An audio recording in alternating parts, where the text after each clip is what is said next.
हाँ जी, कौन से पेज पे थे? कोई नहीं बता रहा है पेज पेज।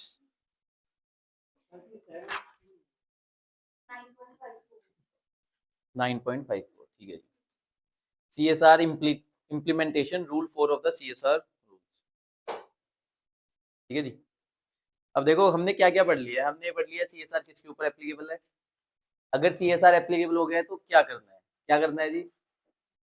एक तो कमेटी बनानी है और 2% ऑफ एवरेज नेट प्रॉफिट। किस चीज का एवरेज? Of preceding 3 years। वो आपको स्पेंड करना है। क्या करना है जी? स्पेंड करना है। और कमेटी की एक्सेप्शन क्या है? अगर आपका एक्सपेंडिचर 50 लाख से कम है तो कमेटी बनाने की जरूरत नहीं है। अगर कमेटी बना दी तो कमेटी का काम क्या है? रिकमेंड करना। क्या रिकमेंड करेगी वो? पॉलिसी बताएगी। क्या बताएगी? पॉलिसी रिकमेंड करेगी और एक एनुअल एक्शन प्लान रिकमेंड करेगी। और बोर्ड का क्या काम है? जो रिकमेंड करे, एक तो बोर्ड रिपोर्ट में डालेगी CSR पॉलिसी और अप्रूव करेगी, अमाउंट ऑफ एक्सपेंडिचर अप्रूव करेगी, पॉलिसी अप्रूव करेगी। हाँ, चेंजेस कर सकती हो जैसा बोर्ड को ठीक लगेगा उस हिसाब से वो एक्सेप्टेंस दे देगा। ठीक है जी। अगर पैसा स्पेंड करना कब है? वैसे तो करना कब है? फाइनेंशियल ईयर जिसमें एप्लीकेबिलिटी आई है उसमें। हाँ, एक था going concern other than going on going. अगर ऑन गोइंग नहीं है तो सेम फाइनेंशियल ईयर में खर्च कर दो। अगर नहीं खर्च हुआ तो अगले 6, हाँ नहीं नहीं 6 मंथ में। जैसे ही फाइनेंशियल ईयर पूरा हुआ उसके 6 महीने के अंदर कहाँ डाल दो? फंड में डाल दो। फंड कहाँ स्पेसिफाइड है? शेड्यूल 7। जितनी भी एक्टिविटीज आप करने वाले हो, मतलब स्पेंडिंग करने वाले हो, वो भी कहाँ लिखी हुई है? शेड्यूल 7 के अंदर लिखी हुई है। अगर ऑनगोइंग प्रोजेक्ट है, पहले तो ऑनगोइंग प्रोजेक्ट होता क्या है? जो 1 साल से ज्यादा चलता है। मैक्सिमम कितना चलता है? 3 साल। 3 साल में क्या ये वाला साल गिनोगे जिसमें शुरू हुआ है? ये नहीं गिनोगे जी, इसके आगे वाले 3 साल गिनोगे। ठीक है जी। तो अगर ऑनगोइंग प्रोजेक्ट है तो 1 साल में तो सारा पैसा खर्च नहीं होना है, तो उसके इसमें क्या करोगे? एक बैंक अकाउंट बनाओगे। शेड्यूल किसमें बनाओगे? अनस्पेंड CSR अकाउंट बनाओगे। और कितने दिन में? 30 दिन में सारा पैसा उसके अंदर डाल दोगे। हाँ, 1 साल जैसे खत्म हुआ अगले 30 दिन में सारा पैसा उस बैंक अकाउंट में डाल देना। उसके बाद आगे के 3 साल में वो सारा पैसा यूटिलाइज कर देना। अगर नहीं यूटिलाइज करा, 30 साल जब खत्म हुआ उसके 30 days के अंदर उस फंड में डाल देना जो शेड्यूल 7 के अंदर बताए। ठीक है जी, क्लियर है यहाँ तक? ये चार्ट जो लास्ट में बना हुआ है इसमें यही लिखा हुआ है। क्लियर है? ये जो आप अब पढ़ रहे हो ना, जो फंड वगैरह, पहले ये सब नहीं होता था। पहले क्या होता था, अगर आपने नहीं करा खर्च तो खाली बोर्ड रिपोर्ट में लिख दो। क्या लिख दो? कि हमने क्यों नहीं करा स्पेंड। नहीं किया, नहीं किया, बात खत्म। देखो, चैरिटी मैंडेटरी करना सही नहीं लगा इनको पहले, बाद में इन्होंने मैंडेटरी कराई है। नहीं नहीं CSR, हाँ नहीं करता। ठीक है जी। CSR इम्प्लीमेंटेशन आ जाए जी रूल 4 पे। Rule 4 of the CSR rule. चलो जी। अब देखो, मेरे को पैसा खर्च करना है। ठीक है, मेरे को स्पेंडिंग करनी है फाइनेंशियल ईयर में या 3 फाइनेंशियल ईयर में। अब मैं कैसे खर्च करूं? जैसे मेरा मन करे। या तो मैं खुद खर्च कर दूं,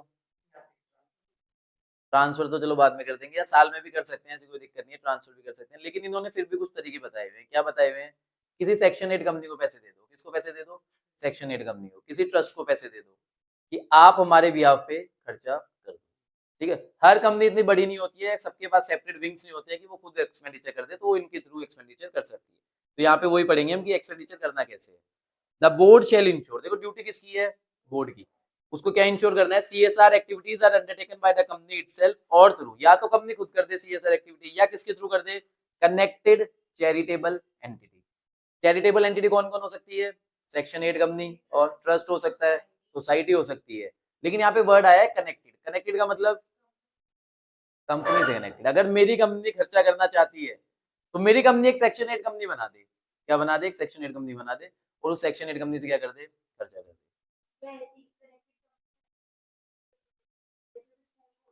हाँ,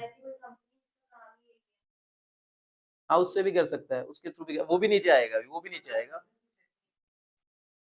हाँ, देखो हमने जो पीछे पढ़ा था ना, कल पढ़ा था, वो कैपिटल एसेट की बात कर रहा था। वो किसकी बात कर रहा था? स्पेसिफिकली कैपिटल एसेट की। अभी हम जनरली पढ़ रहे हैं। अभी क्या पढ़ रहे हैं? हम जनरली पढ़ रहे हैं कि आपको पैसा खर्च करना है तो कैसे खर्च करना है। तो चैरिटेबल एंटिटी कनेक्टेड वाली होनी चाहिए। A company established under section 8 of the company section 8 of the Act or a registered public trust or a registered society exempted under sub clause 4, 5, 6 और 6A of clause 23 of section 10। अब इसमें सारे clauses याद नहीं करने हैं, आपको कैसे याद करना है इसको, exempted under section 10 और registered under section 12 and approved under section 80G। क्या अभी तक इनकम टैक्स में सेक्शंस पढ़े हैं? पढ़े हैं, कौन सा पढ़ा है? क्या होता था 80 वाला 80G? क्या? अच्छा चलो ठीक है जी, ये आप सेक्शंस पढ़ोगे इनकम टैक्स के अंदर। एक्चुअली है क्या, कोई भी अगर ट्रस्ट या सोसाइटी रजिस्टर कर रहे हो तो उनको अगर वो इनकम टैक्स में रजिस्टर करवा लेंगे खुद को, तो एक तो उनकी इनकम एग्जेम्प्ट हो जाएगी, और दूसरी बात अगर हम उनको पैसा दे रहे हैं तो हमें भी डिडक्शन मिल जाएगी। तो ये अलग अलग सेक्शन है, इनके अंदर रजिस्ट्रेशन मिल जाती है। अगर सेक्शन 10 और 12 में रजिस्ट्रेशन लिए तो ट्रस्ट की इनकम पे टैक्स नहीं लगेगा, लेकिन अगर उसने 80G में भी रजिस्ट्रेशन ले लिया तो अगर मैं उसको डोनेट करूंगा तो मुझे भी एग्जेम्प्ट डिडक्शन मिल जाएगी। ठीक है जी। नहीं नहीं नहीं नहीं, ये इनकम टैक्स एक्ट की बात कर रहे हैं। हाँ देखो, मैंने एक सेक्शन 8 कंपनी बना ली, कंपनीज एक्ट के हिसाब से कंपनी बना ली। अब खाली कंपनी बना ली तो इससे का मतलब नहीं, आपको इनकम टैक्स में भी इन सेक्शंस के अंदर अपने आप को रजिस्टर करवाना पड़ेगा, तभी अगर आपको कोई डोनेट करेगा ना तभी उसको डिडक्शन मिलेगी, वरना डिडक्शन नहीं मिलेगी। अगर इन सेक्शंस में आप रजिस्टर नहीं हो तो जो आपके पास पैसा आ रहा है एक तो वो आपकी इनकम बन जाएगी, और दूसरी बात जिस बंदे ने डोनेट करा है उसको भी डिडक्शन नहीं मिलेगी। हम किसी भी सोसाइटी को, ट्रस्ट को पैसा क्यों देते हैं?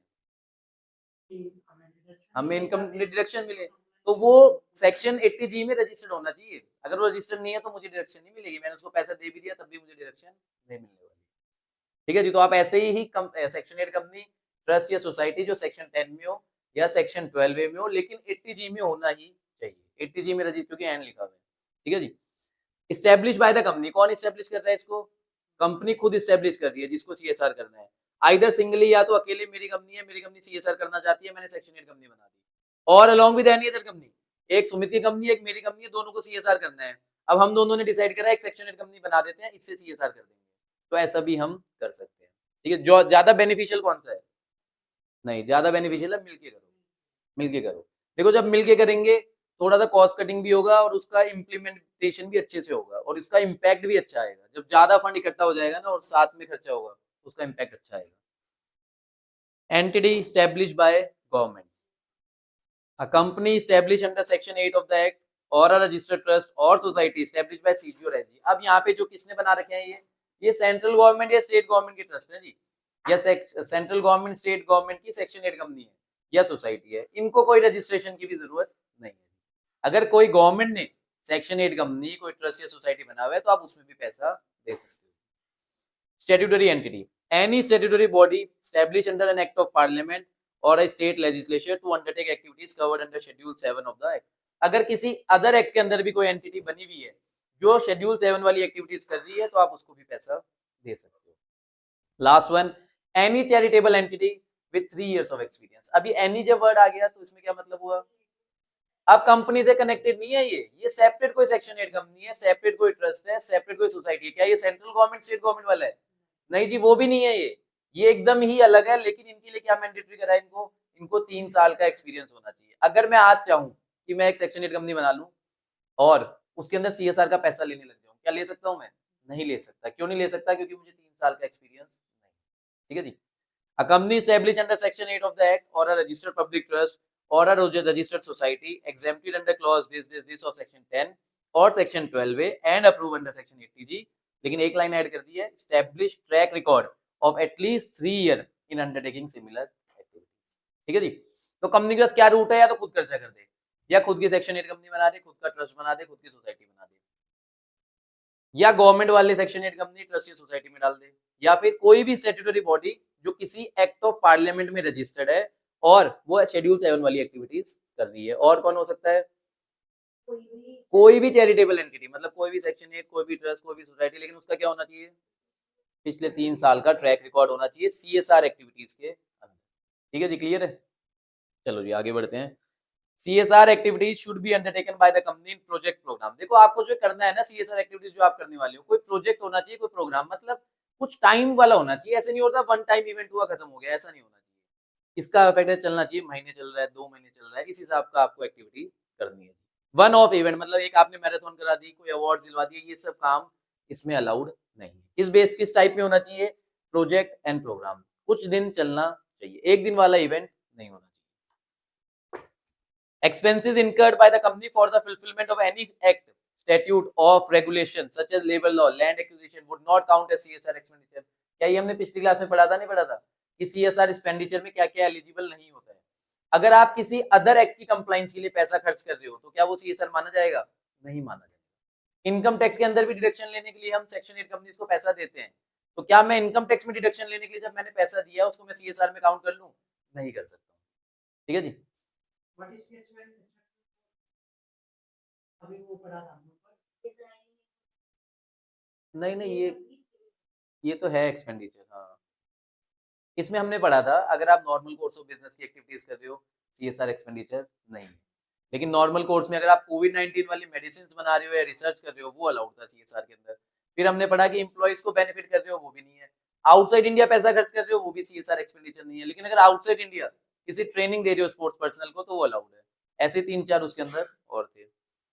Registered trust would include trust registered under Income Tax Act for those state where registration of trust is not mandatory। अगर कोई स्टेट है जहाँ पे आपको ट्रस्ट एक्ट के अंदर ट्रस्ट को रजिस्टर नहीं करवाना है तो वहाँ पे ट्रस्ट की रजिस्टर होने जरूरी नहीं है, खाली इनकम टैक्स में रजिस्टर करवा लो। देखो ट्रस्ट एक्ट अलग अलग है, इनकम टैक्स एक्ट अलग है। अगर मुझे ट्रस्ट बनाना है तो इंडियन ट्रस्ट एक्ट में रजिस्ट्रेशन लेनी पड़ेगी, ट्रस्ट बन गया। अब इस ट्रस्ट को अगर पैसे चाहिए और पैसा आप चाहते हो कि उसके ऊपर टैक्स ना लगे तो आपको इनकम टैक्स में रजिस्ट्रेशन लेनी पड़ेगी सेक्शन 10 के अंदर और 12A के अंदर। और अगर आप चाहते हो कि जो लोग आपको पैसा दे रहे हैं उनको भी डिडक्शन मिले तो आपको 80G में भी रजिस्ट्रेशन लेनी पड़ेगी। तो खाली अगर किसी स्टेट में इंडियन ट्रस्ट एक्ट एप्लीकेबल नहीं है तो ट्रस्ट एक्ट में रजिस्ट्रेशन मत कराओ, खाली इनकम टैक्स में रजिस्ट्रेशन करवा दो। ठीक है जी। Contribution to corpus of a trust, corpus समझते हो क्या होता है ट्रस्ट का या सेक्शन 8 कंपनी का या सोसाइटी का? एक जो उनका फंड है, पूरा फंड है कि भाई हम यहाँ पे पैसा खर्चने वाले हैं, ये हमारा फंड है, इसको हम यहाँ पे खर्च करेंगे। तो जो उनका टोटल कॉर्पस है वो कॉर्पस कौन सा होना चाहिए? CSR वाला होना चाहिए जो शेड्यूल 7 के अंदर लिखा हुआ है। तो अगर आप किसी भी सेक्शन 8 कंपनी को पैसा दे रहे हो, अगर उसका कॉर्पस कौन से वाला है जो सेक्शन शेड्यूल 7 में एक्टिविटीज लिखी हुई है वो वाला कॉर्पस है तो कोई दिक्कत नहीं, आप उसको पैसा दे सकते हो। या फिर is created exclusively for undertaking CSR activities or where the corpus is created exclusively for a purpose directly relatable to a subject covered under schedule 7। देखो एक तो होता है हमारा एक ही कॉर्पस है, मैंने सेक्शन 8 कंपनी बना रही है, मेरा एक ही कॉर्पस है, मैं एक ही काम करता हूँ। क्या काम करता हूँ? एजुकेशन के फील्ड में काम करता हूँ। ठीक है जी। ऐसा भी तो हो सकता है मेरे 3 कॉर्पस हैं, एक से मैं एजुकेशन में जाता हूँ, एक से मैं पॉवर्टी की तरफ जाता हूँ, एक से मैं स्लम एरिया की तरफ जाता हूँ। ऐसा भी हो सकता है। या तो आप ऐसी सेक्शन 8 कंपनी को देना अगर उसके पास एक ही कॉर्पस है तो वो कॉर्पस कौन सा होना चाहिए? CSR वाला। या फिर अगर उसके 3 कॉर्पस है तो आप उस कॉर्पस में पैसे देना जो कौन से वाला है? शेड्यूल 7 वाला। समझ आएगा नहीं? या तो पूरा कॉर्पस ही कौन सा है? शेड्यूल 7 वाला। या अगर 5-6 कॉर्पस है तो आप कौन से वाले में दोगे? जो शेड्यूल 7 में एलिजिबल। ठीक है जी। देखो एक मेरे एक ट्रस्ट है जिसका काम है, एक तो वो मंदिर बनाता है, एक वो एजुकेशन देता है फ्री। 2 कॉर्पस हो गए ना। आपको CSR एक्सपेंडिचर करना है, आप कौन से में डालोगे? जो फ्री एजुकेशन है। क्यों? क्योंकि फ्री एजुकेशन शेड्यूल 7 के अंदर है। टेम्पल बनाना नहीं है तो आप उसमें नहीं डालोगे, आप खाली उसी के अंदर डालोगे। ये जस्ट मैंने एक एग्जांपल के लिए लिया है, अभी शेड्यूल 7 में पढ़ना बाकी है। हाँ, एक ही कॉर्पस है तो उसी को देना जिसका शेड्यूल 7 में अगर वो कॉर्पस एलिजिबल है तो, वरना मत देना, उसको जनरल देना। क्लियर है जी। देखो ये जो CSR है ना ये इतना बूम पे आ गया है, आजकल लोगों ने कमाई करनी शुरू कर दी है CSR से। लोग क्या करते हैं? सेक्शन 8 कंपनी बनाते हैं, सोसाइटी बनाते हैं, ट्रस्ट बनाते हैं। और अब देखो अगर मैं सेक्शन 8 कंपनी बनाना चाहूँ तो क्या मैं पैसा ले सकता हूँ आज? नहीं ले सकता, क्योंकि मुझे 3 साल का एक्सपीरियंस चाहिए। चाहिए नहीं चाहिए 3 साल का एक्सपीरियंस? तो मैं नहीं ले सकता। अगर मैं सेक्शन 8 कंपनी बना के चाहूँ कि आप सब मेरे पास CSR कर दो तो क्या कर पाओगे? नहीं कर पाओगे। तो लोग क्या कर रहे हैं आज के टाइम पे, जो पुरानी सोसाइटीज है, ट्रस्ट है, जो कुछ भी नहीं कर रही, जो मतलब ऑलमोस्ट बंद पड़ी है, उनको खरीद रहे हैं। उनको खरीदते हैं, उनके पास से एक्सपीरियंस मिल गया ना एक्सपीरियंस, अब उसको बना दीजिए।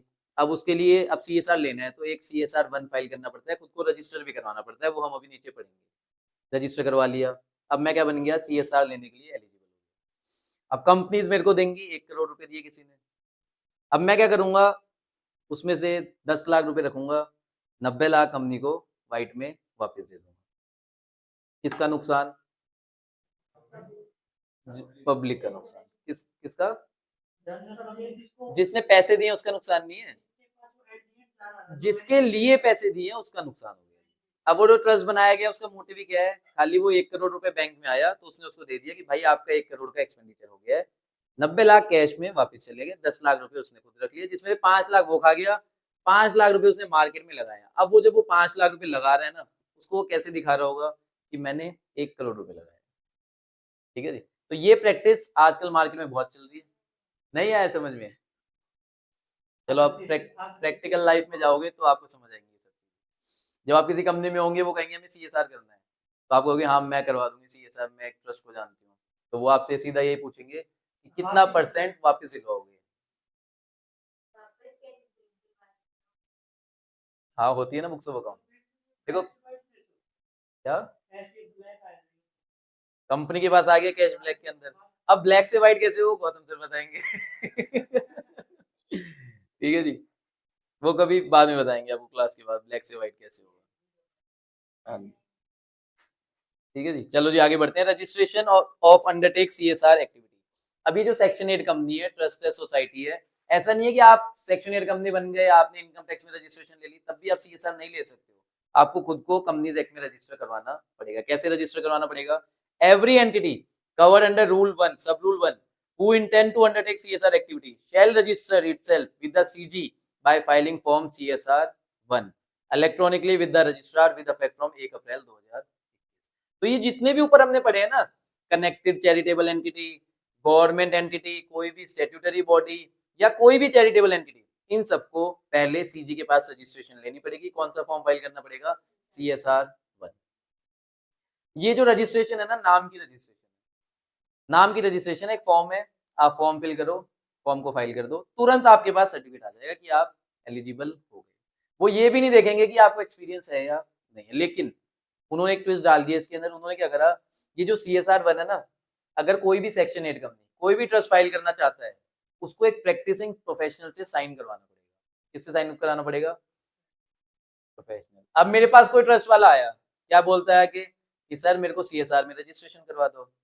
अब सारी ड्यूटी किसकी है चेक करने की? मेरी ड्यूटी है, क्योंकि जैसे वो फॉर्म फाइल हुआ उसको सर्टिफिकेट मिल जाएगा जी। फॉर्म एसटीपी मोड में तुरंत अप्रूवल आता है, फाइल किया तुरंत अप्रूवल। लेकिन फंसेगा कौन एट द एंड? प्रोफेशनल फंसेगा कि भाई आपने चेकिंग क्यों नहीं करी। The provision of this rule shall not affect the CSR project or programme approve prior to 1 अप्रैल 2021। ये फॉर्म कब आया है? 1 अप्रैल 2021 को आया है। तो क्या इससे पहले कोई प्रोजेक्ट एंड प्रोग्राम नहीं चल रहे होंगे? नहीं, देखो पहले एक सेक्शन 8 कंपनी है, एक ट्रस्ट है, ये शेड्यूल 7 की एक्टिविटी कर रही है। ये मैं बात कर रहा हूँ 2020 की। मेरी कंपनी ने इसको पैसा दे दिया, ये CSR 1 इसने फाइल नहीं किया हुआ, तो क्या इसको फाइल करने की जरूरत है? इससे पहले वाले पीरियड के लिए फाइल नहीं करना, लेकिन 1 अप्रैल 2021 से बाद के लिए आपको CSR 1 फाइल करना पड़ेगा, तभी आप पैसे ले सकते हैं। 2021 से पहले वाले प्रोजेक्ट तो चल जाएंगे बिना उसके, लेकिन 2021 के बाद वाले में सबके लिए रजिस्ट्रेशन होनी चाहिए, तभी आप पैसा देंगे। फॉर्म सी, हाँ जी, हाँ हाँ हाँ। 1 अप्रैल 2021 से पहले ऑनगोइंग प्रोजेक्ट शुरू हुआ, पहले तो होता भी नहीं था ऑनगोइंग, चलो मान लेते हैं शुरू हो गया ऑनगोइंग। हाँ। Form CSR 1 shall be signed and submitted electronically by the entity and shall be verified by a CA, CS, cost accountant in practice। यहाँ पे एक बंदा मिसिंग लग रहा है, कौन मिसिंग लग रहा है यहाँ? एडवोकेट मिसिंग कर रहा है, पर मिसिंग होगा नहीं है, मुझे लग रहा है मिसप्रिंट है ये, क्योंकि एडवोकेट को हर जगह साइनिंग अथॉरिटी दे रखी है। तो इन्हीं की सारी ड्यूटी है भाई, इन्हीं को चेकिंग करनी है सारी। On the submission of the form CSR 1 on the portal, a unique CSR registration number shall be generated by the system automatically। देख रहे हो कैसे जनरेट हो जाएगा? आपने फॉर्म फाइल किया, तुरंत आपको क्या मिल जाएगा? CSR रजिस्ट्रेशन नंबर मिल जाएगा। देखो क्या आपको पूरी कहानी समझ आ रही है? हो क्या रहा है यहाँ पे? एक कंपनी है, अगर इसके ऊपर CSR एप्लीकेबल हो गया तो सारा खर्चा या तो खुद कर दे, खुद नहीं करना किसी सेक्शन 8 कंपनी बना ले अपनी, नहीं कर, उससे भी नहीं करना गवर्नमेंट वाले में कर दे, उसमें भी नहीं करना कोई भी स्टैट्यूटरी बॉडी में कर दे, या उसमें भी नहीं करना तो किसी भी चैरिटेबल एंटिटी, लेकिन उसका 3 ईयर का पास रिकॉर्ड होना चाहिए। अब ये जो नीचे वाले हैं ना, इनको क्या करना है? CSR में रजिस्ट्रेशन लेनी है। कौन सा फॉर्म फाइल करना है? CSR 1 फाइल करना है। क्या कंपनी को फाइल करना है CSR 1? नहीं जी, इन एंटिटीज को फाइल करना है, तभी ये पैसा ले सकते हैं। क्लियर है का नहीं? International organization may be engaged. A company may engage international organization for designing, monitoring and evaluation of the CSR project or program as per its CSR policy as well as for capacity building of their own personnel for CSR. आप बाहर की organisation को भी ला सकते हो, किसके लिए? कि हमारे लिए CSR प्रोजेक्ट्स डेवलप कर दो, डिजाइन कर दो, मॉनिटर कर दो, उन्हें इवेल्युएट कर दो, या फिर हमारे जो पर्सनल है, जो हमारे एम्प्लॉइज है, जो CSR देख रहे हैं, उनकी क्या कर दो? कैपेसिटी बिल्ड कर दो। कैपेसिटी बिल्ड करने का मतलब उनको ट्रेनिंग वगैरह भी हम इंटरनेशनल ऑर्गेनाइजेशन से दिलवा सकते हैं। ठीक है जी, ये एक नोट है, इंपॉर्टेंट है ये। Expenditure incurred by foreign holding company for CSR activities in India will qualify as CSR spending of the Indian subsidy if the CSR expenditure are routed through Indian subsidy and if the Indian subsidy is required to do so as per section 135 of the Act. कोई समझाएगा क्या कहना चाह रही है 4 line? वैसे ऐसा कुछ मुश्किल नहीं है, इसके अंदर इजी सा लिखा हुआ है।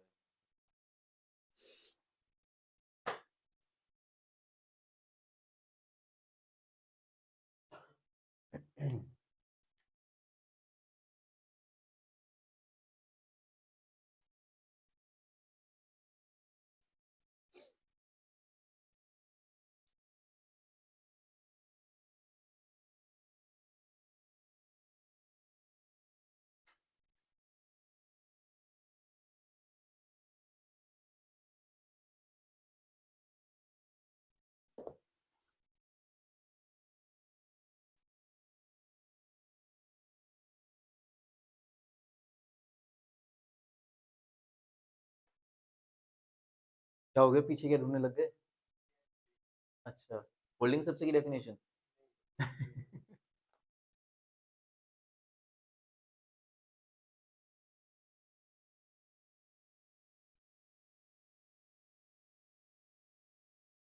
कोई नहीं बताएगा?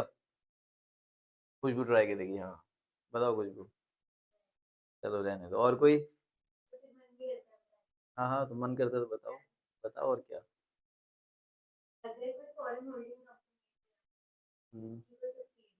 फॉरेन होल्डिंग कंपनी है इंडिया में। हाँ हाँ, तो जो पहले खुशबू को पूरा करने देते हैं। हाँ, और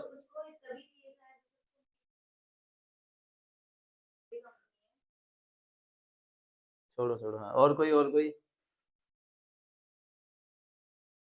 सार्थक 4 पेज पीछे जाके क्या कंपैरिजन कर रहे हो, मुझे ये समझ नहीं आ रहा। कुछ है क्या पीछे ऐसा? नहीं है कुछ ऐसा? मुझे लगा कुछ मिस कर दिया हो, क्या पता मैंने। कुछ ऐसा भी तो ढूंढ के लाए करो सर, यहाँ से यहाँ की कनेक्टिविटी बन रही है, यहाँ से यहाँ कुछ गलत हो रहा है, ऐसा तो कुछ लाते नहीं आप। कोई खतरनाक क्वेश्चन है तो पूछा करो। चलो ये तो पढ़ लेते हैं पहले, क्या है, छोटी सी बात लिखी हुई है, क्या लिखा हुआ है देखो। फॉरेन होल्डिंग कंपनी हम समझते हैं क्या होती है। एक कंपनी है जी XYZ, यूएसए की है, ये कहाँ की है? इसकी सब्सिडरी है जी XYZ लिमिटेड। कहाँ पे है ये? XYZ सबसी लिख देता हूँ, सबसी लिमिटेड। ठीक है जी, ये कंपनी कहाँ की है? यूएसए। ये कौन है जी? सब्सिडरी है। और ये कौन है जी?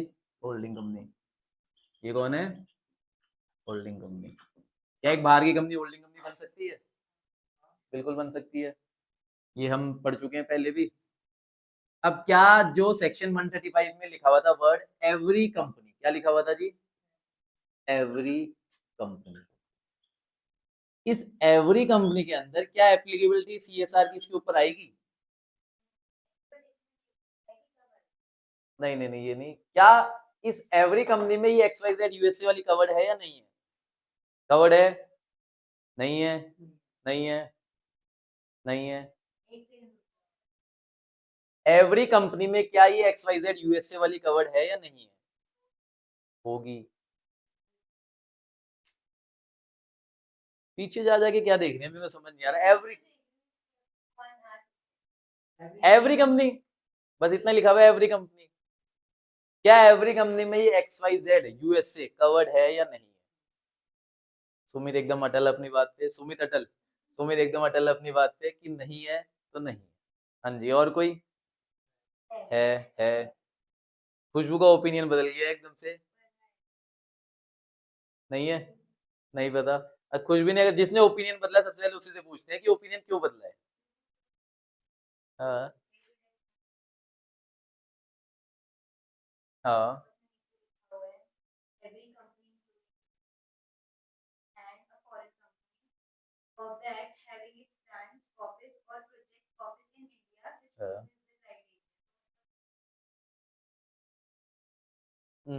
देखो फिर से पढ़ लेते हैं एक बार फिर से पढ़ लेते हैं। चलो एक बार पीछे आ जाते हैं। कौन सा पेज है ये? 4-6। मेरे पास नई बुक है। आप बताओ जी, नए मॉड्यूल वाली। इसमें तो नहीं दिख रही मेरे को 4-6 पे।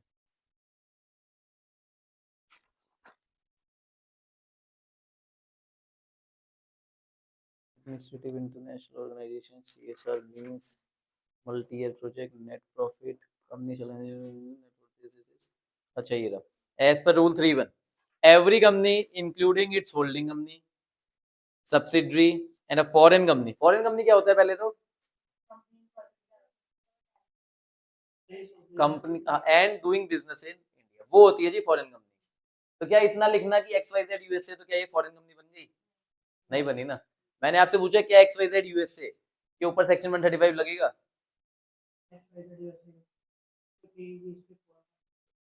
मैंने थोड़ी बोला ये फॉरेन कंपनी है। मैंने बस इतना पूछा ये XYZ यूएसए की है, भाई इसका इंडिया से क्या लेना देना है? कुछ भी नहीं है। क्या ये उसकी सब्सिडरी है? क्या ये सब्सिडरी है? फिर भी इनके बीच में सेपरेट लीगल एंटिटी है या नहीं है? क्या ये अलग है, ये अलग है या नहीं है? है ना।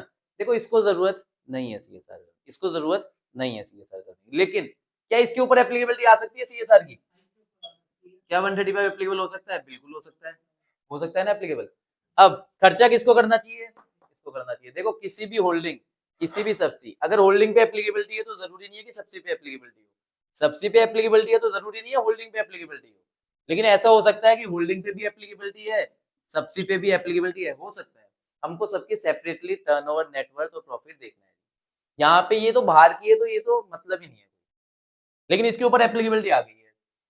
खर्चा कहाँ से हो रहा है? यहाँ से हो रहा है। खर्चा कहाँ से हो रहा है? यहाँ से। पैसा आ रहा है यहाँ से, यहाँ पे, और यहाँ से CSR एक्टिविटीज हो रही है। पैसा किसका है? फॉरेन होल्डिंग का। किसका है जी? फॉरेन होल्डिंग का। किसके रूट के थ्रू हो रहा है? सब्सिडी से रूट करवा के खर्चा करवा रहे हैं। कौन सी एक्टिविटीज में करवा रहे हैं? शेड्यूल 7 वाली में करवा रहे हैं। देखो अगर इसी को करवाना होता, अगर इसी को करवाना होता तो ये खर्चा किसका माना जाता? इसी का माना जाता। लेकिन इसको करवाना नहीं है, फिर भी ये कर रही है। और ये कौन है? इसकी होल्डिंग है। तो अगर ये यहाँ से खर्चा करती है इसके रूट के थ्रू, तो मान लेंगे ये खर्चा किसका हुआ है? XYZ सब्सिडी का ही हुआ है। तो क्या मान लेंगे ये खर्चा किसका हुआ है? सब्सिडी का ही है। तो अगर फॉरेन होल्डिंग कंपनी पैसा भेज रही है CSR के लिए, और वो किसके थ्रू रूट हो रहा है? सब्सिडी की तरह रूट हो रहा है, और सब्सिडी को अगर 135 की स्पेंडिंग करनी है, तो मान लेंगे खर्चा किसने करा है? सब्सिडी ने ही किया है। वैसे मानना नहीं चाहिए क्योंकि सेपरेट लीगल एंटिटी है। खर्चा ये कर रही है तो खर्चा किसका होना चाहिए? इसी का होना चाहिए, इसका नहीं होना चाहिए। लेकिन इन्होंने एक एक्सेप्शन दे दी है, अगर यहाँ से पैसा आके खर्चा भी करो तो भी कोई हमें दिक्कत नहीं है। हमें एट द एंड किससे मतलब है? पैसे से मतलब है। किससे मतलब है? पैसे से मतलब है। तो अगर हमारे पास पैसा आ गया है, और ये तो वैसे भी बाहर की है, इंडिया की तो है ही नहीं, तो हम इनसे तो कुछ उम्मीद ही नहीं करते। हमें उम्मीद आपसे थी, आपने पैसा खर्च करवा दिया, चाहे आपने अपनी होल्डिंग से करवाया या खुद करा, हमें कोई दिक्कत नहीं है। क्लियर है जी कहानी? अगर ये इंडिया की होती। देखो दूसरा क्वेश्चन क्या बनता है? XYZ लिमिटेड, ठीक है जी, इंडियन कंपनी हो गई है अभी। ABC लिमिटेड, ये क्या हो गई है जी? Indian company. दोनों इंडियन कंपनी है, होल्डिंग भी इंडियन है और सब्सिडरी भी इंडियन है। अब पहला केस, इसके ऊपर 135 लग रहा है, इसके ऊपर भी 135 लग रहा है। दोनों को अलग अलग स्पेंडिंग करनी पड़ेगी, दोनों को अलग अलग स्पेंडिंग करनी पड़ेगी। इसके ऊपर नहीं लग रहा है तो खाली इसको स्पेंडिंग करनी है। इसके ऊपर नहीं लग रहा है, इसके ऊपर लग रहा है, इसके ऊपर नहीं लग रहा है, इसके ऊपर लग रहा है, तो इसको स्पेंडिंग करनी है। इन्होंने क्या करा? होल्डिंग से ऐसे पैसा आया, स्पेंडिंग कौन कर रही है? होल्डिंग। रूट करवाया यहाँ से और स्पेंडिंग इन्होंने कर दी। क्या इसको माने कि सब्सिडी ने CSR की है? नहीं मानेंगे, इसको नहीं मानेंगे। पैसा कहां से आ रहा है? इंडियन होल्डिंग से आ रहा है। लेकिन जा कहां रहा है? सब्सिडी के पास जा रहा है और सब्सिडी स्पेंडिंग कर दे रही है, भाई इसको सीएसआर एक्सपेंडिचर नहीं मानेंगे सब्सिडी का, किसका मानेंगे, होल्डिंग का ही मानेंगे। क्या मान लेंगे कि होल्डिंग कंपनी ने ना चैरिटी करी है, क्या करी है, चैरिटी करी है, बस बात खत्म। सीएसआर उसे करना नहीं था, उसने अगर चैरिटी करी है तो उसी ने चैरिटी करी है, सब्सिडी में कंसीडर नहीं होगा। ये खाली कौन सा केस है, फॉरेन होल्डिंग वाले में होगा ऐसा काम। किसमें होगा, फॉरेन, क्योंकि इस फॉरेन होल्डिंग से हमें कोई उम्मीदें नहीं है। ये जो कंपनी है इंडिया में ऑपरेट कर रही है ना, और इंडिया में नुकसान भी कर रही है, तो अगर ये चाहे तो ये चैरिटी कर सकती है, चाहे सीएसआर एप्लीकेबल हो या ना हो। क्या चैरिटी करना अपनी मर्जी से होता है ना, मैं मर्जी से कुछ भी करूँ तो कोई दिक्कत नहीं है। ठीक है जी, कहानी ठीक है।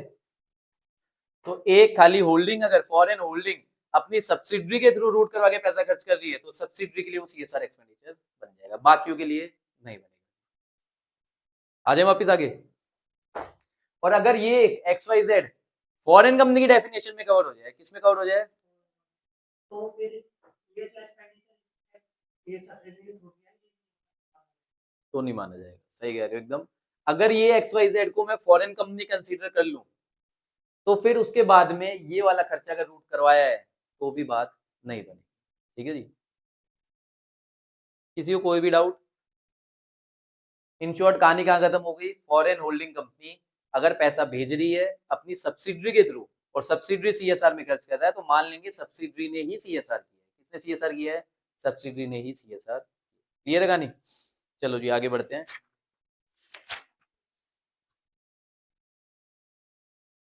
CSR projects can be undertaken in collaboration. क्या मिलके सीएसआर कर सकते हैं, एक तो था मिलके सेक्शन 8 कंपनी बना लो, क्या बिना मिले बिना सेक्शन 8 कंपनी बना के दो बंदे मिलके कर सकते हैं सीएसआर, बिल्कुल कर सकते हैं, कोई दिक्कत नहीं है। गवर्नमेंट क्या चाहेगी, हमेशा यही चाहेगी कि सब मिलके करो, मिलके करो, क्यों, जितना ज्यादा पैसा एक साथ खर्च होगा उतना ज्यादा इंपैक्ट पड़ेगा। अ कंपनी में also collaborate with other companies for undertaking projects और प्रोग्राम और CSR activities in such a manner that CSR committees of respective company are in a position to report separately on such projects or program in accordance with these rules। भाई आप किसी के साथ भी मिल जाओ, हमें कोई दिक्कत नहीं है, आप मिलके पैसा खर्च करो, लेकिन इस हिसाब से मिलना कि दोनों कंपनी की जो कमिटीज है ना सीएसआर कमेटी, वो रिपोर्टिंग ढंग से कर पाए। क्या ढंग से कर पाए, रिपोर्टिंग। देखो रूल्स हमने पढ़े हैं ना, रिपोर्ट करनी है भाई, पॉलिसीज बनानी है, आपको बताना है कि आपका पैसा कितना लगा है, तो वो हर चीज सेपरेट होनी चाहिए। मिल जाओ लेकिन रिपोर्टिंग सेपरेटली होनी चाहिए। Onus to ensure application fund lies on board. The board of a company shall certify that the fund disbursed have been utilized for the purpose and in the manner as approved by it, and the CFO or the person responsible shall certify to the। क्या कह रहे हैं जी, मैंने, मेरी company है, CSR applicable था, पैसा खर्च करना था, या तो खुद कर देता या किसी सेक्शन 8 कंपनी को दे देता। सेक्शन 8 कंपनी कौन से वाली, जो 3 साल का एक्सपीरियंस हो, एंड या कनेक्टेड है तो कनेक्टेड है, या गवर्नमेंट वाली है, CSR 1 भी उसने फाइल किया होना चाहिए। मैंने इनको पैसा दे दिया, कौन है, 3 साल का एक्सपीरियंस है इन्हें, CSR 1 इन्होंने ले रखा है, मैंने इनको पैसा दिया, स्पेंडिंग कब हो जानी चाहिए, इस साल के अंदर ही। इन्होंने इस साल में उस प्रोजेक्ट में पैसा नहीं लगाया, किसकी गलती, मेरी गलती। किसकी गलती, मेरी गलती। क्यों गलती, the board of the company shall satisfy, कौन सेटिस्फाई करेगा, बोर्ड सेटिस्फाई करेगा। क्या सेटिस्फाई करेगा, फंड्स जो डिस्पर्स, जो फंड आपने डिस्पर्स कर दिए हैव बीन यूटिलाइज, वो यूटिलाइज हुआ है या नहीं हुआ है, किसके हिसाब से, उस पर्पस के लिए जिसके लिए उसे दिया गया है, and in the manner as approved by it, और जैसा बोर्ड ने अप्रूव किया था उसी हिसाब से वो खर्चा हो रहा है या नहीं हो रहा है। और कौन करेगा, सीएफओ या जो भी पर्सन रिस्पॉन्सिबल है, वो उसको सर्टिफाई भी करके देगा कि हाँ ये पैसा है ना जैसे हमने बोला था वैसे ही खर्च हो रहा है। मैंने इनको दिया एजुकेशन के लिए, ये लगाने लग गए मंदिर बनाने में, किसको ध्यान रखना है, मेरे को ही ध्यान रखना है, किसको ध्यान रखना है, मेरे को ही ध्यान।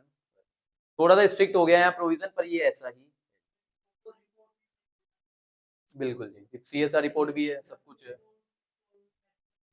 मैं आपसे कनेक्ट रहूंगा और मैं आपसे पूछता रहूंगा कि आपने खर्चा कर दिया, मैं आपसे प्रूफ्स लेता रहूंगा कि आपने खर्चा किया नहीं किया, मुझे प्रूफ देते रहो इस जगह पे आपने खर्चा कर दिया। गवर्नमेंट अपने ऊपर कुछ नहीं ले रहा है, सारा किसके ऊपर डाल दे रहा है, बोर्ड के ऊपर डाल दे रहा है। तो बोर्ड और कौन है, सीएफओ, बोर्ड एंड सीएफओ दोनों सर्टिफाई करेंगे। क्या सर्टिफाई करेंगे कि जो हमने पैसा दिया है ना वो उसी तरीके से खर्च हो रहा है जैसे हमने बोला था। क्लियर है जी यहाँ तक कहानी। बोर्ड एंड कौन, सीएफओ। अगर कंपनी में सीएफओ नहीं है तो जो भी बंदा फाइनेंशियल देख रहा है, जो भी बंदा फाइनेंशियल देख रहा है रिस्पॉन्सिबल है, बिल्कुल, जो भी ऑथराइज है, तो उन दो बंदों को ये सर्टिफाई करना है। क्या सर्टिफाई करना है कि जो पैसा हमने दिया है वो पैसा वैसे ही खर्च हो रहा है जैसे हमने अप्रूव किया था। ठीक है जी। Board shall monitor ongoing projects. In case of ongoing project the board of the company shall monitor the implementation of the project with reference to the approved timeline and year wise allocation. देखो जब भी ongoing project होगा, ongoing project में total साल कितने हैं? 4। कितने हैं जी टोटल? 4 साल हैं। तो पहला साल तो जिस साल शुरू हुआ और आगे के 3 साल। क्या इनमें खर्चा बांटोगे? नहीं बांटोगे 4 साल का अलग अलग। ईयर वाइज एलोकेशन करोगे ना, तो बोर्ड को ये भी देखना है क्या जो हमने ईयर वाइज एलोकेट किया था क्या उस हिसाब से खर्चा हो रहा है या नहीं हो रहा है। अगर ऑनगोइंग प्रोजेक्ट में क्या बीच में कोई मॉडिफिकेशन हो सकती है? हो सकती है। अगर बोर्ड को लगे कोई मॉडिफिकेशन करानी है स्मूथ इंप्लीमेंटेशन के लिए तो वो भी मॉडिफिकेशन हो सकती है। क्लियर है जी कहानी? अगर ऑनगोइंग प्रोजेक्ट है तो बोर्ड को देखना है क्या जो खर्चा ईयर वाइज एलोकेट किया था क्या वैसे ही खर्चा हो रहा है या नहीं हो रहा है। अगर कोई मॉडिफिकेशन करवाने की जरूरत है तो बोर्ड उसमें मॉडिफिकेशन भी करवा सकता है। मैंने पहले साल सोचा टोटल 4 करोड़ खर्चना है। कितना खर्चना है? 4 करोड़। मैंने कहा स्कूल बनाऊंगा, पहले साल 1 करोड़, दूसरे 2 1 करोड़ 1 करोड़ 1 करोड़, चारों सालों में 1-1 करोड़ रुपया खर्च दूंगा। एक साल में 1 करोड़ लग गया, दूसरे साल में मुझे लग रहा है कि भाई इसमें है ना ज्यादा काम करवाना है तो इसमें 2 करोड़ रुपए लग सकते हैं। तो क्या मैं उसको मॉडिफाई कर सकता हूँ? नहीं कर सकता हूँ। मैं ईयर वाइज एलोकेशन को मॉडिफाई कर दूंगा। 2 करोड़, अगले वाले में 50 लाख, 50 लाख हो गया 4 करोड़। ठीक है जी। Can an international organisation?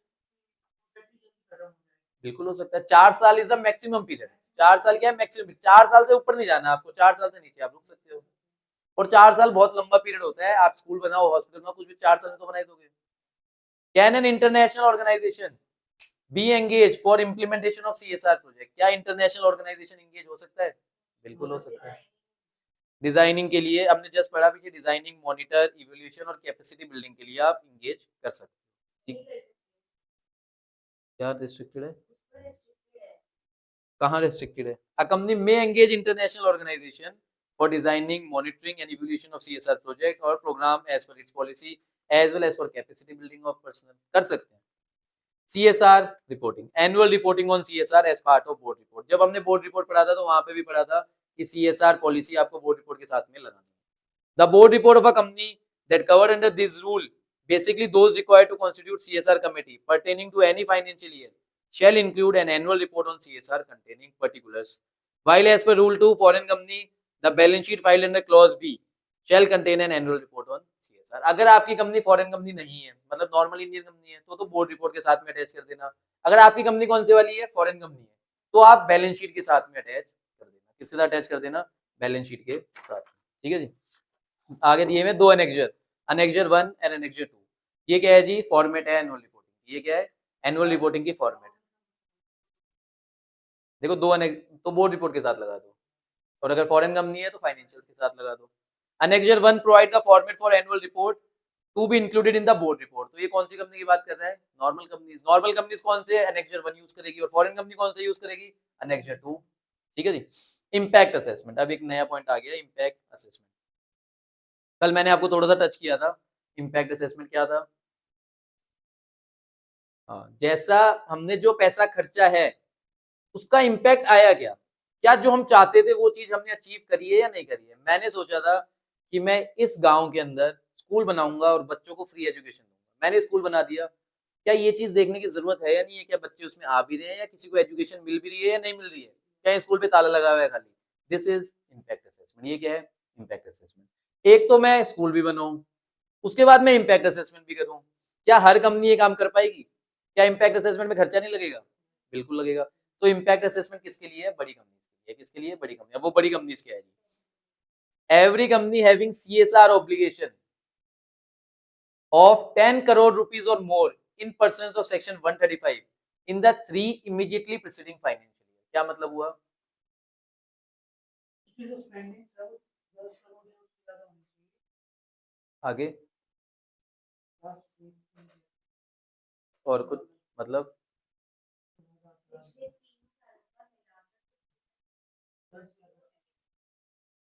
देखो एक ओपिनियन क्या आ रहा है कि पिछले 3 सालों की स्पेंडिंग तीनों को जोड़ दो, कितने से ज्यादा होनी चाहिए? 10 करोड़ से ज्यादा होनी चाहिए। किसी को और कुछ लग रहा हो?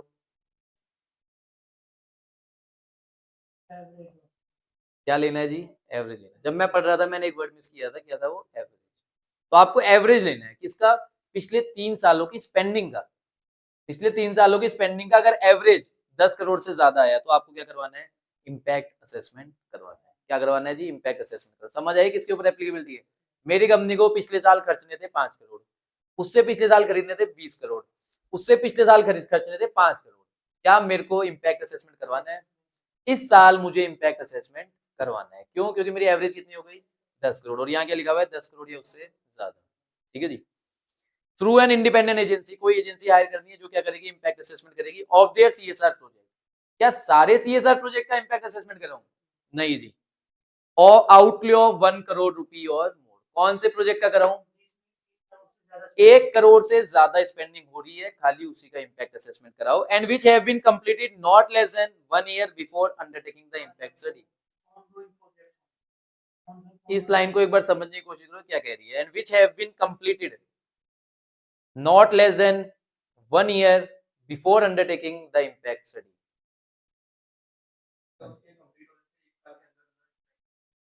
And which have been completed not less than 1 year.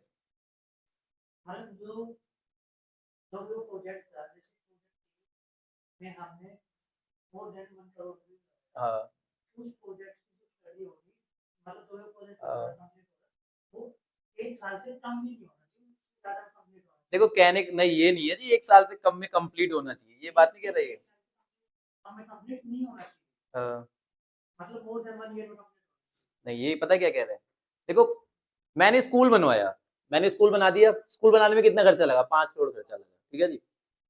पहले तो मैं ये देखूं क्या मेरे ऊपर इम्पैक्ट असेसमेंट एप्लीकेबल है या नहीं। तो मैं क्या चेक करूंगा, पिछले 3 सालों के स्पेंडिंग, क्या देखूंगा, स्पेंडिंग। और स्पेंडिंग का क्या करूंगा, तो मैंने अपनी स्पेंडिंग निकाली, मेरी स्पेंडिंग 10 करोड़ से ज्यादा आ रही है एवरेज, तो मुझे अब करनी है इम्पैक्ट असेसमेंट। अब मैंने आज ही स्कूल बनाया, जस्ट क्या करा है, स्कूल जस्ट बनाया आज, क्या कल इम्पैक्ट असेसमेंट करवा दूं? कोई फायदा होगा उस इम्पैक्ट असेसमेंट का? भाई एक दिन में क्या आपको दिख जाएगा कि स्कूल में बच्चे पढ़ने लग गए हैं, एजुकेशन मिलने लग गई है? मैंने हॉस्पिटल बनाया, क्या 2 महीने में चेक करवा दूं कि हॉस्पिटल में बढ़िया काम हो रहा है?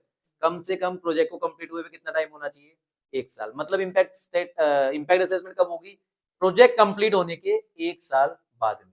तभी तो पता लगेगा ना वहां से क्या इम्पैक्ट आया है।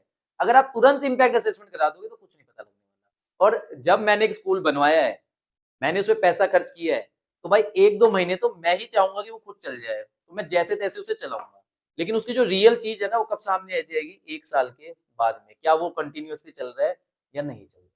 तो जो प्रोजेक्ट 1 साल पूरा हो चुके हैं, उन्हीं का आपको क्या करना है, इम्पैक्ट असेसमेंट करना है। यहाँ पे ऐसा नहीं लिखा हुआ है कि ऑनगोइंग का करना है। जो प्रोजेक्ट पूरा हो गया है और 1 करोड़ से ज्यादा पैसा उसमें खर्च हुआ है, और उसको पूरा हुए हुए 1 साल से ज्यादा का टाइम हो गया है, उसका क्या कर लो जी, इम्पैक्ट असेसमेंट कर लो।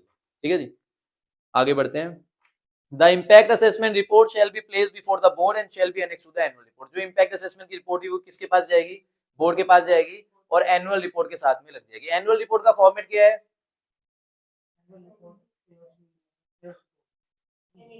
एनुअल रिटर्न नहीं बोला मैंने, annual report on CSR. Annexure 1 and annexure 2। Annexure 1 किसके लिए है, नॉर्मल कंपनी। एनेक्जर 2 किसके लिए है, फॉरेन कंपनीज के लिए। ठीक है, तो उसके साथ में आप क्या लगा दोगे, ये इम्पैक्ट असेसमेंट की रिपोर्ट भी लगा दोगे। क्लियर है जी कहानी। A company undertaking impact assessment may book the expenditure towards CSR for that financial year. मतलब annual report on, annual return था वो, ये एनुअल रिपोर्ट ऑन सीएसआर है, कंफ्यूजन मत रहना इसमें। सीएसआर के लिए क्लियरली लिखा रहता है annual report on CSR. Annual का मतलब क्या होता है, साल की रिपोर्ट, किसके ऊपर, सीएसआर के ऊपर, और वो क्या थी, एनुअल रिटर्न थी हमारी। हाँ जी, अब एक और पॉइंट आ गया, इम्पैक्ट असेसमेंट। देखो वैसे 3 पैराग्राफ लिखे हुए हैं, लेकिन बहुत खतरनाक है तीनों paragraph. A company undertaking impact assessment may book the expenditure towards CSR for that financial year. मतलब बस इतना ही पढ़ते हैं ना, पहले इतना ही पढ़ा है। हाँ,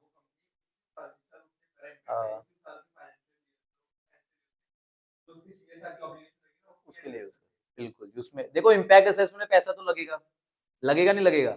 अगर मैं इम्पैक्ट असेसमेंट करा रहा हूँ, कंपनी इम्पैक्ट असेसमेंट करा रही है, कंपनी का पैसा लग रहा है, तो भाई जिस फाइनेंशियल ईयर में इम्पैक्ट असेसमेंट करवा रहे हो ना, उस फाइनेंशियल ईयर के सीएसआर ऑब्लिगेशन से उस पैसे को सेट ऑफ कर सकते हो। मेरे को 10 करोड़ का सीएसआर करना है इस साल में, कितने का सीएसआर करना है, 10 करोड़ का। कैसे निकाला मैंने 10 crore, average of last 3 financial year के प्रॉफिट का एवरेज निकाला, उसका 2% निकाला, कितना आ गया, 10 करोड़। मुझे इस साल 10 करोड़ खर्चना है। इस साल मैंने ना इम्पैक्ट असेसमेंट भी करी है, क्यों, क्योंकि पिछले 3 सालों में मेरा स्पेंडिंग का एवरेज 10 करोड़ से ज्यादा हो रहा था। तो मुझे इम्पैक्ट असेसमेंट करवानी थी, मैंने इम्पैक्ट असेसमेंट कराई, मेरा खर्चा आया 2 करोड़ का। कितना खर्चा आया? 2 करोड़ का। मुझे इस साल खर्चा कितना करना है? 10 करोड़। 2 करोड़ मेरे इम्पैक्ट असेसमेंट लग गए। ये इम्पैक्ट असेसमेंट को कहाँ लेके जाऊँ? एडजस्ट कर दो यहाँ। कहाँ पे एडजस्ट कर दो? इसके अंदर एडजस्ट कर दो। 10 करोड़ की जगह आप कितने खर्च करने रह गए? 8 करोड़। लेकिन इसके ऊपर भी क्या है? लिमिट है। क्या कितने भी इम्पैक्ट असेसमेंट में खर्चा कर दो? नहीं। क्या लिमिट दे दी इन्होंने? which shall not exceed 2% of the total CSR expenditure for that financial year। 10 crore का 2% कितना हुआ? 20 लाख। 20 लाख और 50 lakh which ever is higher। तो कितना इम्पैक्ट असेसमेंट में खर्चा होना चाहिए? 50 लाख। तो भाई 50 लाख का खर्चा मैं कर सकता था, मैंने करा कितना है? 2 करोड़। क्या गुना कर दिया मैंने? 2 करोड़ इम्पैक्ट असेसमेंट में लगाया तो कोई गुना नहीं किया, लेकिन मेरे को सीएसआर में कितना सेट ऑफ मिलेगा? ओनली 50 लाख। ओनली 50 लाख। समझ आई जी कहानी? नहीं आई? देखो बहुत कंफ्यूजिंग हो गया, अभी इस पे हम चार्ट बनाएंगे बहुत बढ़िया सा, पर एक बार फिर से देखते हैं। इम्पैक्ट सबसे पहले तो सीएसआर किसके ऊपर एप्लीकेबल है? हाँ, सीएसआर किसके ऊपर एप्लीकेबल है? एवरी कंपनी, चाहे होल्डिंग हो, चाहे सब्सिडी हो, चाहे फॉरेन कंपनी हो। लेकिन क्या होना चाहिए? क्या है? क्या एवरी कंपनी के आगे तो बोलो टर्नओवर कितनी? 1000 करोड़ और मोर। दूसरी बात, नेटवर्थ 500 करोड़ और मोर। प्रॉफिट 5 करोड़ और, ठीक है। इन तीनों के बीच में क्या है? किसी एक में भी फंस गए, आप फंस गए। सीएसआर, आप सीएसआर में फंस गए। आपको स्पेंडिंग कितनी करनी है? 2% of average net profit of preceding 3 financial, इतना आपको खर्च करना है जी इस साल। फिर आते हैं जी इम्पैक्ट असेसमेंट। इम्पैक्ट असेसमेंट किसके ऊपर एप्लीकेबल है? Every company. हाँ हाँ, पिछले 3 सालों की स्पेंडिंग का एवरेज। किसका एवरेज थी? स्पेंडिंग का। मैं प्रॉफिट नहीं बोल रहा हूँ, स्पेंडिंग का एवरेज कितने से ज्यादा हो, या तो 10 करोड़ हो या 10 करोड़ से ज्यादा हो। आपके ऊपर क्या लग गया जी? इम्पैक्ट असेसमेंट लग गया है। अब जब आप इम्पैक्ट असेसमेंट करने जा रहे हो, क्या छोटे मोटे प्रोजेक्ट का करोगे? नहीं जी, उसी प्रोजेक्ट का करोगे जिसका आउटले कितना है? 1 करोड़ या उससे ज्यादा। उसी प्रोजेक्ट का करोगे, और उस प्रोजेक्ट में भी कब करोगे? जब उसको कंप्लीट हुए हुए 1 साल या उससे ज्यादा हो जाएगा, तब आप उसका इम्पैक्ट असेसमेंट कराओगे, उससे पहले इम्पैक्ट असेसमेंट नहीं कराओगे। अब जिस साल आप इम्पैक्ट असेसमेंट करवा रहे हो, जिस साल आप क्या कर रहे हो? इम्पैक्ट असेसमेंट करवा रहे हो, तो उस साल आपका खर्चा लगेगा इम्पैक्ट असेसमेंट में। वो खर्चा आप अपनी सीएसआर ऑब्लिगेशन से सेट ऑफ कर सकते हो। किससे सेट ऑफ कर सकते हो? CSR obligation. इस साल मुझे सीएसआर में खर्चा करना था, कुछ खर्चा मैंने कहां कर दिया? इम्पैक्ट असेसमेंट पे कर दिया। लेकिन वो कुछ कितना होना चाहिए? 2%। 2% ऑफ स्पेंडिंग, इस साल की जो स्पेंडिंग है उसका 2%, और 50 lakh whichever is higher. दोनों का हायर पकड़ना है। किसका हायर पकड़ना है? दोनों का। इस साल मेरी सीएसआर ऑब्लिगेशन है 100 करोड़ की। कितने की ऑब्लिगेशन है? 100 करोड़ की। 100 करोड़ का 2%, 2 करोड़। 2 करोड़ और 50 lakh whichever is higher. क्या हायर है? 2 करोड़। तो इम्पैक्ट असेसमेंट में कितना खर्चा कर सकता हूं मैं? 2 करोड़ का कर सकता हूं। मैंने 4 करोड़ का खर्चा कर दिया इम्पैक्ट असेसमेंट में। क्या होगा? कर दो 4 करोड़, कोई दिक्कत नहीं है, लेकिन सीएसआर ऑब्लिगेशन खाली 2 करोड़ का ही सेट ऑफ मिलेगा आपको, इससे ज्यादा का सेट ऑफ नहीं मिलेगा। समझ आई जी कहानी? और इम्पैक्ट असेसमेंट की जो रिपोर्ट है वो किसके पास जाएगी? बोर्ड के पास। और बोर्ड क्या करेगा? उसे एनुअल रिपोर्ट ऑन सीएसआर के साथ में अटैच कर देगा। क्लियर है जी कहानी? समझ आया इम्पैक्ट असेसमेंट? जितना समझ आया इतना शायद आज के टाइम में प्रैक्टिकल में सबको समझ भी नहीं आता होगा कि इतना सब कुछ है इम्पैक्ट असेसमेंट। कोई नहीं, चलो जी आगे बढ़ते हैं। पीनल प्रोविजन, लास्ट सेक्शन आ गया जी, पीनल प्रोविजन। सीएसआर हो जाएगा खत्म। If a company is in default in complying with the provision of subsection 5 और subsection 6, एक बार पीछे जाके देख लो 5 और 6 है क्या। आपके लिए बता देता हूँ, ये किसकी बात कर रहा है? ट्रांसफर की बात कर रहा है। फंड में जो हम ट्रांसफर करते हैं ना 5 और 6 के अंदर, अगर आपने स्पेंडिंग नहीं करी तो आपको क्या करना है? फंड में ट्रांसफर करना है। तो 5 और 6 एक बार देख लो कौन कौन से है, देख लीजिए जी।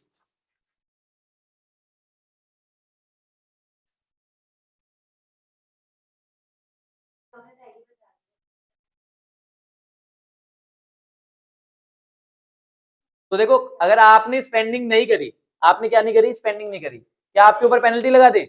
नहीं लगेगी। आप फंड में ट्रांसफर, अगर आपने फंड में भी ट्रांसफर नहीं किया तो क्या करेंगे? तो पेनल्टी लगा देंगे। If a company is in default in complying with the provision of subsection 5 और 6 किसकी बात करता है? ऑनगोइंग की। 5 किसकी बात करता है? नॉर्मल की। The company shall be liable to a penalty of twice the amount required to be transferred by the company to the fund specified in schedule 7 कितना ट्वाइस जितना ट्रांसफर करना था उसका डबल। और द अनस्पेंड सीएसआर अकाउंट, ये कौन सा account है जी? वो ऑनगोइंग प्रोजेक्ट में जो बैंक अकाउंट था उसकी बात कर रहा है, एज द केस में भी। और 1 करोड़ रुपीज या फिर क्या 1 crore rupees, which ever is less. क्या लिखा हुआ है जी? लेस। क्या ये लेस खतरनाक है या हायर खतरनाक होता है? डिपेंड करता है कि कितने की ऑब्लिगेशन, इस पे डिपेंड करता है। वैसे लेस इजी है, लेस हायर होता तो स्ट्रिक्ट हो जाता, लेस इजी है। अगर मेरा 10 लाख का एक्सपेंडिचर करना है मुझे सीएसआर में, ट्रांसफर करना था 10 लाख, मैंने नहीं किया ट्रांसफर, तो कितना लगेगा मेरे ऊपर? 20 लाख। और 1 crore which ever is less, less क्या है? 20 लाख। तो कंपनी के ऊपर कितना लग जाएगा? 20 lakh. And every officer of the company who is in default shall be liable to a penalty of 1/10 of the amount required to be transferred by the company to such fund। और सारे officer के ऊपर कितना लग जाएगा? 1/10 और 2 lakh whichever is less, या 2 lakh whichever is less में हम फॉल कर जाएंगे। ठीक है जी। मेरी सीएसआर ऑब्लिगेशन थी 10 करोड़। कितनी ऑब्लिगेशन थी? 10 करोड़। ऑब्वियसली कंपनी हूं मैं, तो मुझे, आपको क्या लगा? मतलब कंपनी के अंदर फिर ऑफिसर इन डिफॉल्ट भी होंगे। ठीक है, हाँ ये कंपनी है, ये कंपनी है, इसको क्या करनी है? सीएसआर ऑब्लिगेशन करनी है। कितनी? 10 करोड़। कितनी करनी है? 10 करोड़। इन्होंने ना स्पेंडिंग करी ना इन्होंने फंड में ट्रांसफर किया। अब इनके ऊपर कितनी पेनल्टी लगेगी? इसके अंदर 2 है officer in default. Officer in default कितने हैं? 2 है। पहले तो कंपनी की बता दो सीधा सीधा, कंपनी कितनी होगी? पहले तो 10 करोड़ करना था, 10 करोड़ इंटू 2 20 करोड़ और 1 crore which ever is less. तो लेस क्या है? कंपनी के ऊपर लग गया 1 करोड़। फिर आते हैं जी ऑफिसर के ऊपर। ऑफिसर के ऊपर कितना लग रहा है? 110। 10 करोड़ का 110 1 करोड़ और 2 lakh whichever is less. तो ऑफिसर पे कितना लगेगा? 2 लाख। 2 लाख दोनों दोनों पे 2-2 लाख लग जाएंगे, टोटल 4 लाख लग जाएगा। प्लस कंपनी का है जो 1 करोड़, 1 करोड़ 4 लग जाएगा पेनल्टी के अंदर। क्या यहाँ पे छोड़ देंगे आपको इतना करवा के? फंड में भी तो डलवाएंगे आपसे पैसा, ये तो आपके ऊपर पेनल्टी लगाई है। हाँ ये तो पेनल्टी है, जो फंड में डालना है वो तो डालना ही है, वो तो आप नहीं बच सकते। हाँ तो 10 करोड़ बोला था, तो 10 करोड़ 11 करोड़ 4 लाख रुपए आपके लग जाएंगे। हाँ तो आ गया ना सबसेक्शन 1। थोड़ा सा रीड कराऊंगा। तो ये लाइबिलिटी नीचे चार्ट फॉर्म में दी हुई है। अब आ रही है जी एक्टिविटीज स्पेसिफाइड अंडर शेड्यूल 7। अब शेड्यूल 7 में क्या क्या एक्टिविटीज है? देखो ये पढ़ाने की जरूरत नहीं है। हंगर्स को खत्म करना, पॉवर्टी को खत्म करना, एजुकेशन को प्रमोट करना, gender equality, environment sustainability, national heritage को बचाना, आर्म फोर्सेस वेटरन्स को कुछ पैसा देना, प्रमोट करना रूरल स्पोर्ट्स को, नेशनल, ये सब आप खुद पढ़ लोगे। देखो इसमें फंड भी आ गया, PM care fund, prime minister national relief fund और prime minister citizen assistance and relief in emergency situation fund, PM care fund. Short form क्या है? PM care fund. contribution to incubator research development project in the field of science technology engineering, public fund university IITs में पैसा दे दो आप, DAE में दे दो, DBT में दे दो, DST में दे दो, आयुष में दे दो। ये सब कौन है? ये सब वो हेल्थ केयर इंस्टीट्यूशंस है जो हमने पीछे पढ़ा था। अगर आपको कोविड-19 के लिए वैक्सीन भी बनानी है तो इनके साथ मिलकर काम करना। ठीक है जी। Rural development project, slum area development, disaster management, इन सब में आप पैसे दे सकते हो। देखो कोविड, हाँ जी, कोविड के टाइम पे ना बहुत सारी क्लेरिफिकेशंस आई हुई है। वैसे तो आज के टाइम पे इनका कोई रेलिवेंस नहीं है, पर थोड़ा थोड़ा पढ़ लेते हैं। चलो पूरा पढ़ लेते हैं। Clarification with respect to CSR on COVID. Outbreak of novel corona virus कोविड-19 और COVID threaten the entire mankind with severe social and economic consequences। एक सेकंड रुको तो सही, इसमें पढ़ाना क्या है वो तो देख लूं। हाँ जी, ये वाला है जनरल सर्कुलर। क्या कह रहा है ये? The spending on CSR fund for COVID-19 is eligible CSR activity. Funds may be spent for various activities related to COVID-19 under item number 1 and 12 of schedule 7। 1 में क्या था? 1 में क्या था? प्रमोटिंग हेल्थ केयर भी था उसके अंदर साथ में। तो हेल्थ केयर के अंदर आप प्रमोट कर रहे हो, उसके अंदर कवर हो जाएगा। 12th में क्या है? Disaster management. तो कोविड एक डिजास्टर भी है, तो अगर आप कोविड में खर्चा कर रहे हो तो 1 एंड 12 के अंदर कवर्ड है। जैसे कि क्या कर सकते हो आप? Promotion of health care, preventive health care, sanitation and disaster management. ठीक है जी। देखो इसमें से क्लियरली बता दूं, आप कौन सा पढ़ो। देखो पेज नंबर 9.61 पे लिखा हुआ है makeshift hospital temporary Covid care facilities. अगर ये भी बनाई है तो ये भी क्या है जी, सीएसआर के अंदर कवर्ड होगा। ऑक्सीजन जनरेशन स्टोरेज प्लान ये सब कवर्ड है। हाँ ये पढ़ लो एक खाली, the spending of CSR fund covid vaccination for person other than employees and their families. अगर आप वैक्सीनेशन लगवा रहे हो किसी के, लेकिन वो कौन नहीं होने चाहिए, आपके एम्प्लॉइज और उनके फैमिली मेंबर नहीं होने चाहिए, तो वो सीएसआर में कवर्ड है, वरना वो सीएसआर में कवर्ड नहीं। क्योंकि एम्प्लॉइज को अगर बेनिफिट दिया है तो क्या वो सीएसआर में कवर्ड होगा? कल की क्लास में पढ़ा था एम्प्लॉइज का बेनिफिट सीएसआर में कवर्ड नहीं होता है। तो अगर आप एम्प्लॉइज को वैक्सीनेशन लगा रहे हो that is not CSR. Employees की फैमिली को लगवा रहे हो वो भी सीएसआर नहीं है। ठीक है जी। ये याद है आपको, हर घर तिरंगा कैंपेन हाँ, याद है जी? ये तो हाँ मोदी जी ने करवाया था ये भी, वो तिरंगा विरंगा और वो दिए विए दिलवाए थे। किसके लिए करवाए थे ये?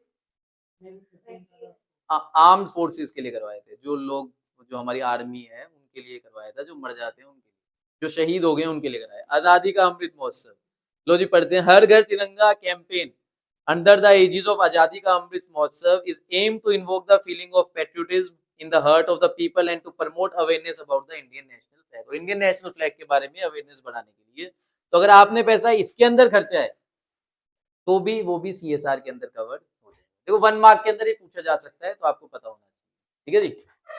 तो ये हो गया जी आपका सीएसआर खत्म।